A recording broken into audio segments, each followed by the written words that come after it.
Salut à tous, bienvenue sur ma chaîne YouTube. Moi c'est Mayane Omo et vous savez, c'est comme toujours pour moi un plaisir de vous avoir ici. Et aujourd'hui, j'aimerais faire un Get Ready With Me chit chat, c'est-à-dire nous allons discuter pendant que je me prépare, genre coiffure, make-up et tout. Donc sans plus tarder, entrons dans le vif du sujet.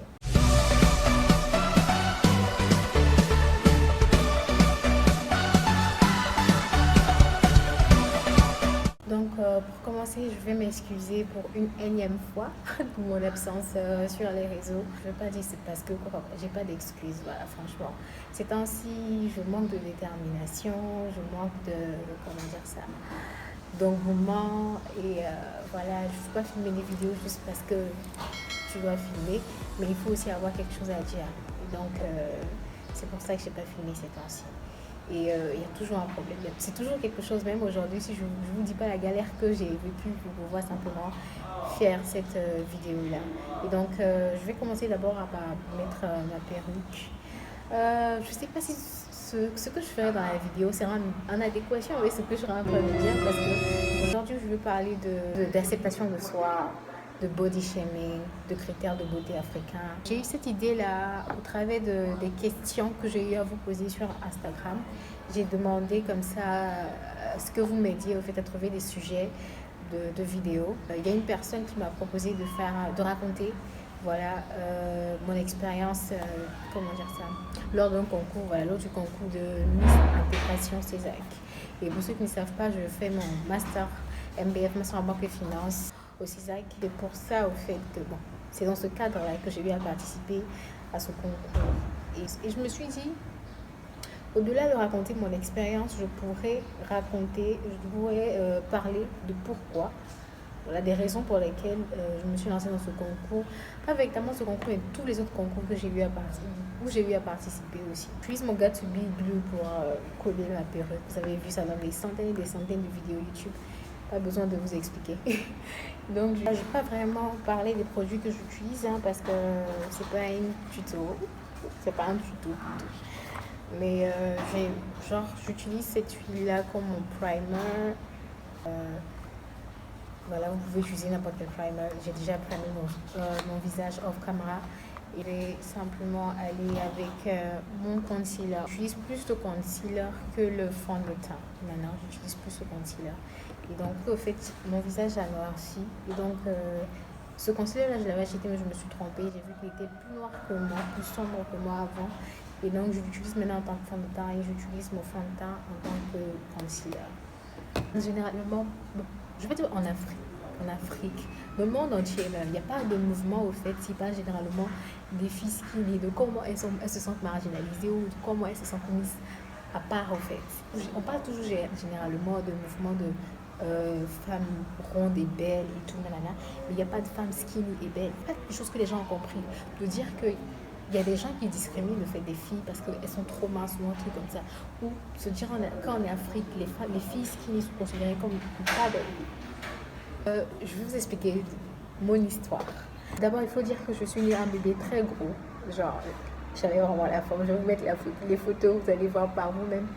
Quand j'avais, je sais pas, aux environs de 7 ans ou un truc comme ça, je suis allée dans une ville de l'intérieur avec ma mère parce qu'il l'avait affectée là-bas. Et j'ai pas peut-être su supporter, comment dire ça, le changement et tout, tombé malade plusieurs fois. Et j'ai fait plusieurs hospitalisations. Et donc finalement, quand j'ai arrêté d'être malade, je suis finalement guérie et tout. J'étais très mince. J'étais même pas mince, j'étais squelettique. À chaque fois que quelqu'un venait à la maison, venait nous rendre visite et tout, quand il me voyait, ils avaient déjà, comment dire ça, cet air de pitié, cet air de... Oh, j'étais tellement grosse qu'on m'appelait Doudou. Donc c'était, oh, Doudou, tu n'es même plus Doudou, tu es maintenant devenue Marianne. Hé, Doudou. Je savais déjà, en fait, tout le monde avait déjà cet air de pitié là, comme si le fait d'être mince, d'être devenue mince là, c'était déjà la fatalité pour moi. Et le truc, c'est que j'étais en bonne santé, puisque bon, après les hospitalisations et tout, je me suis bien sentie. J'étais en bonne santé, mais le truc, c'est que je n'ai plus jamais repris ma forme. Et bon, après ça, on a commencé maintenant avec les moqueries.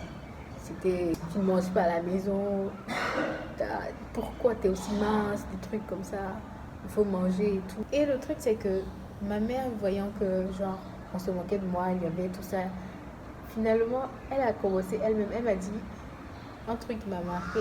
Si on ne t'apprend pas à être forte à la maison, c'est pas quand tu vas sortir que tu pourras en fait, faire face aux adversités, que tu pourras faire face au fait, à ce que les gens pensent de toi. Et donc, on m'appelait Léa Parker à la maison. Léa Parker, c'était une série policière où l'actrice principale s'appelait Léa Parker. Et elle était super mince. Elle était vraiment mince. Oh mon Dieu, elle n'avait aucune rondeur. Au début, ça me faisait très mal que les gens me disaient ça, ou surtout en famille qu'on me disait ça et tout. Mais finalement, j'ai commencé à rigoler de ça. Et c'était vraiment plus facile pour moi, en fait. On va fast-forwarder un peu à mon adolescence. Et là, je suis dans l'adolescence et je voyais que toutes mes amies n'avaient pas le corps que j'avais. Elles étaient toutes développées. Et moi, j'étais toute riquiquique. C'est que je voyais que celle qui attirait plus l'attention des gens, au fait, qui se faisait appeler belle et tout, était celle qui avait les rondeurs. Vous voyez, des fronts et des backs. Et donc, quand c'est comme ça, arrivé un moment, on commence à se poser des questions. Qu'est-ce qui cloche chez moi? Pourquoi je ne peux pas être comme tout le monde? Pourquoi je ne peux pas être belle, entre griffes, comme tout le monde, au fait? En fait, c'est là qu'il faudrait apprendre à se découvrir, vraiment apprendre, au fait, à s'aimer tel qu'on est. Et franchement, c'est un peu mon combat. À chaque fois que je rencontre quelqu'un qui a eu des pensées comme moi, ou qui s'est dit à un moment de sa vie qu'il n'était pas assez bien, pas assez belle, beau, ne pas assez intelligent, ou ne pas être assez suffisant pour toi-même, apprendre à te découvrir, apprendre à t'aimer tel que tu es, au fait. C'est vraiment ce petit combat-là que j'essaie de mener. Et c'est vraiment au-delà de dire, d'expliquer mon expérience, d'expliquer ce qui s'est passé pendant ce genre de concours-là.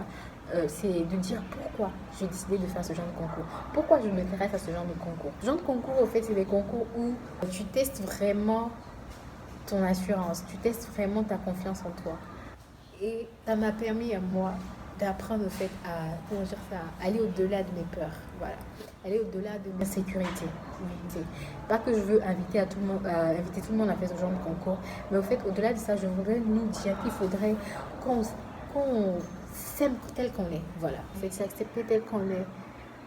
Pourquoi est-ce qu'il faudrait établir, au fait, des critères de beauté? Pourquoi faudrait-il établir des critères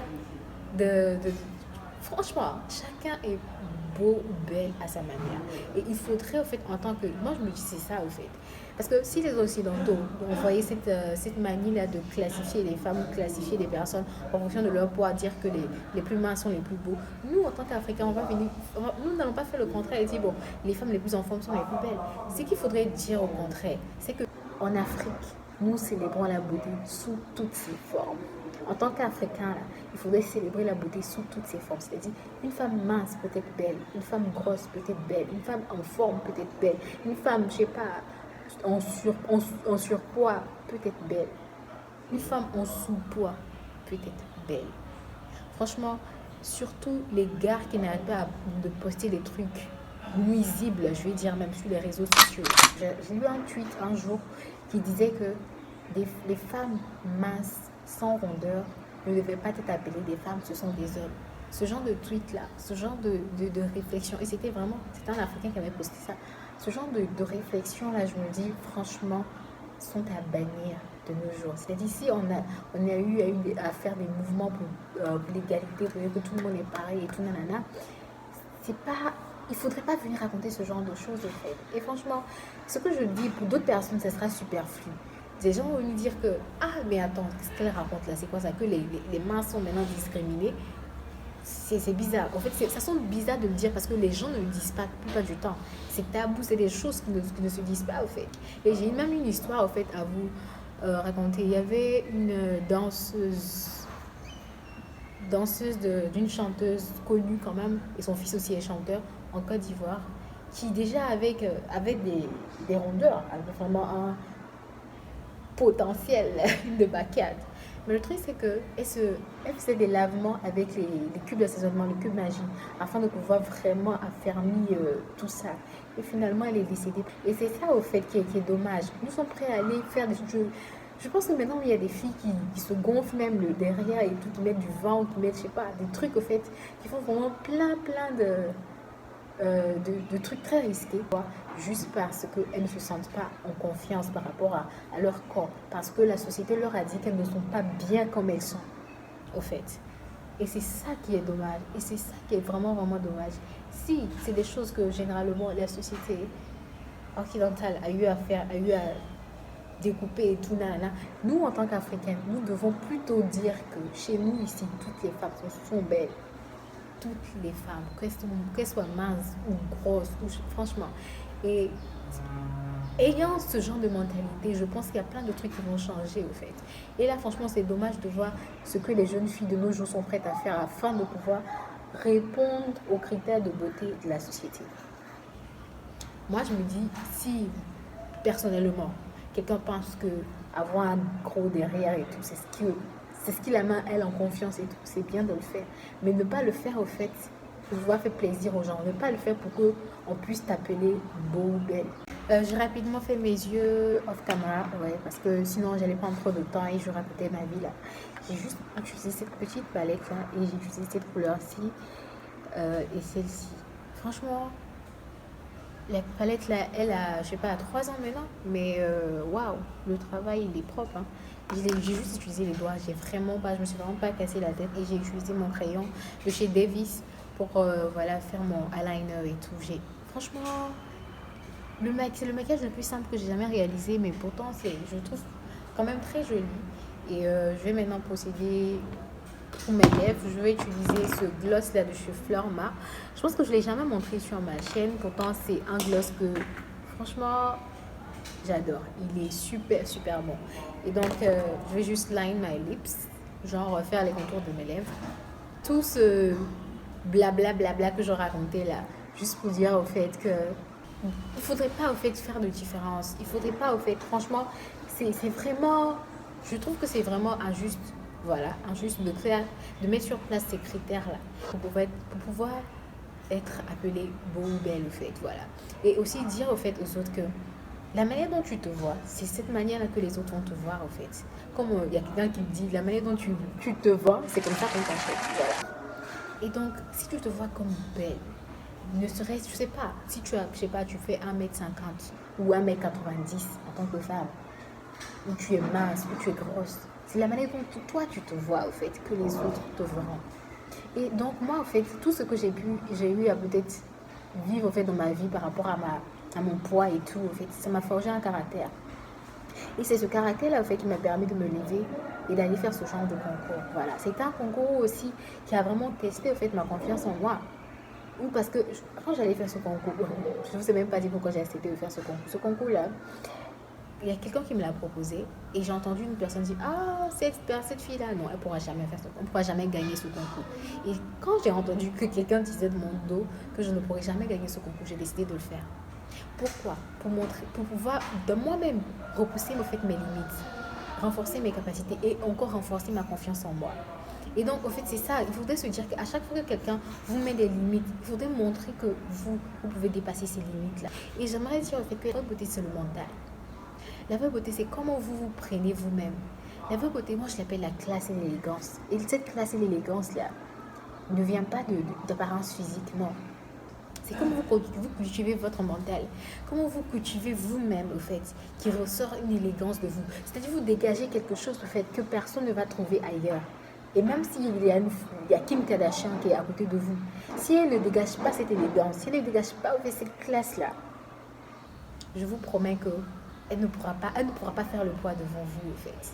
Et c'est ça, en fait, que vous devez comprendre, que nous devons comprendre, en fait. Et Dieu nous a dit dans sa parole qu'il nous a créés à son image.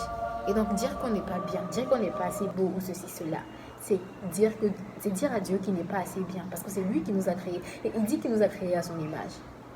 Et donc, c'est ça, au fait. Vraiment, je ne sais pas pourquoi j'ai voulu parler de ça aujourd'hui. Mais cette question-là m'a inspirée. Cette vidéo, c'est pour toutes mes skinny girls. Et franchement, si vous avez des histoires à me raconter par rapport à ça, n'hésitez pas à me les dire dans la barre des commentaires. Et aussi, si vous ne me suivez pas sur Instagram, je vous juge. Franchement, suivez-moi sur Instagram, comme ça vous pourriez encore m'inciter à faire d'autres vidéos comme celle-ci, c'est-à-dire me poser des questions qui vont susciter toute une vidéo et qui, voilà quoi. Franchement, vous allez m'aider et je pense que je vais pouvoir vous fournir aussi des vidéos que vous voulez au fait. Et donc, n'hésitez vraiment, vraiment pas à m'envoyer des messages ou me poser des questions ou même à parler au fait de vos propres expériences au fait par rapport à ça. Et qu'est-ce que vous pensez du body shaming au fait ici en Afrique? Et comment est-ce que l'on peut au fait, comment dire ça, résoudre au fait ce problème? Je me souviens une fois que je vivais chez ma tata et il y a un oncle qui est venu rendre visite comme ça. Et quand il m'a vu, il a dit: ah, non mais toi, les enfants comme ça, là, c'est ce genre d'enfants là qui gâtent le nom des gens. Toi, franchement, tu gâtes le nom de ta tata. Parce que quand on te regarde là, c'est comme si tu ne donnais pas à manger. Et c'est vraiment dommage au fait qu'il y ait ce genre de réflexion au fait. Voilà. Parce que Dieu nous a créés comme il le voulait. Et chacun d'entre nous, à moins d'être malade, voilà. C'est le corps qu'on a eu, au fait. Et il faudrait être fier de ce corps-là. Et donc, aidez-nous aussi à être fiers de ce corps-là, s'il vous plaît. Voilà. Et j'aimerais aussi profiter en même temps pour dire que j'espère que vous vous protégez contre le Covid, que chacun d'entre vous reste à la maison en ces moments d'isolement, ces moments vraiment critiques là. Je pense que ce serait bien, au fait, pour nous de beaucoup méditer, de beaucoup prier et surtout pour mes chers skinny, d'apprendre à se découvrir davantage, apprendre à s'aimer davantage, apprendre franchement de nouvelles choses. Et j'espère que, je prie vraiment pour que ce virus-là puisse aller très très loin de nos vies, que nous puissions recommencer à vivre comme d'habitude. Et voilà, merci beaucoup d'avoir regardé ma vidéo. Si vous avez apprécié, n'oubliez pas de me donner plein de thumbs up. J'espère que vous aimez mon maquillage, parce que moi, franchement, je l'adore, voilà. Et voilà, on va se voir la prochaine fois, n'est-ce pas? D'ici là, portez-vous bien. Bisous. Bye bye. On va faire comme à la manière du Dot Rush Challenge plutôt. Et donc, je vais vous dire au revoir comme ça avec mon passé.